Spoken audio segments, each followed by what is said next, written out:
Ik weet niet voor dir dat, maar ik vind dat in mijn leven dat ik zijn werken moet zijn eindelijk.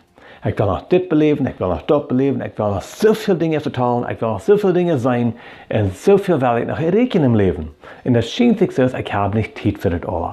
Dan word ik eindelijk. De Kampf ist nicht, dass ich das alle matt erregen, der Kampf ist in mir, dass ich so eindelijk dass ich das nicht kann.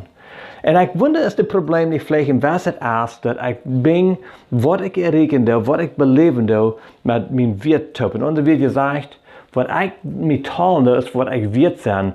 Doe ik moet eenmaal dort zijn dat wat ik erregen doe, sagt, nu zijn ik wat weet. Vielleicht hast du ook. Vielleicht sagst du, wenn ich dann bei dir stehe was, dann bin ich so ein großer Mann. Wenn ich so viel Geld gemerkt habe, dann bin ich so ein großer Mann.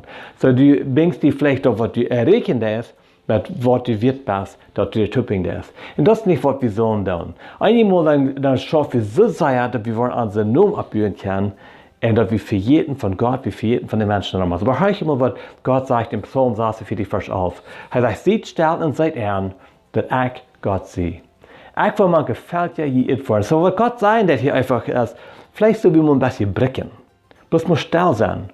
Bloß mal ansehen, dass er ist Gott.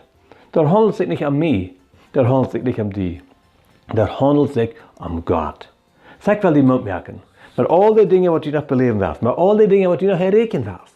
En met al die dingen wat ik nog doen wil, met al die dingen wat ik nog herrekenen wil. Waar we ons einig worden, wil einfach besteld zijn en harken.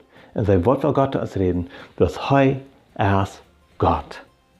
Ik ben Henry Redekopp voor de korte aandachten.